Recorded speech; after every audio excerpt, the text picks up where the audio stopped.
কলম্বিয়াকে হারিয়ে ১৬ বার Copa America জিতল আর্জেন্টিনা। সবথেকে বেশিবার কোপা জয়ের রেকর্ড তৈরি করল মেসিরা।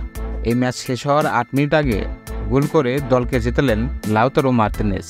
ম্যাচের শুরু থেকে শেষ পর্যন্ত করা ট্যাকল বিতর্ক থাকলেও শেষ হাসি হাসল আর্জেন্টিনা, আর নিজের ক্যারিয়ারের শেষ ট্রফিটা জিতল অ্যাঞ্জেলো ডি মারিয়া। ২০২১ সালের পর ফের ২০২৪ সালে কোপা জিতল আর্জেন্টিনা। লম্বা সময় ধরে চলা ট্রফি খরা কাটানোর পর ২০২১ সালে কোপা, ২০২২ সালে কনমেবল ও বিশ্বকাপের পর এবার ২৪ সালে ফের কোপা জিতল আর্জেন্টিনা। আকাশি সাদা জার্সিধারীরা এখন একটা স্বপ্নের মধ্যে দিয়ে যাচ্ছেন। কোপা আমেরিকা জিতে রেকর্ডের পাশাপাশি আর্থিক দিক থেকেও মালামাল হয়ে গেল আর্জেন্টিনা। কোপা আমেরিকা জেতায় আর্জেন্টিনাকে দেওয়া হয়েছে ১৬ মিলিয়ন মার্কিন ডলার, রানার্স আপ কলম্বিয়াকে দেওয়া হয়েছে ৭ মিলিয়ন মার্কিন ডলার। এই টাকাটা দেওয়া হবে সেই দেশের ফুটবল ফেডারেশনকে, আর ফেডারেশন টাকার একটা অংশ দলের প্লেয়ার, কোচিং স্টাফদের মধ্যে ভাগ করে দেবে।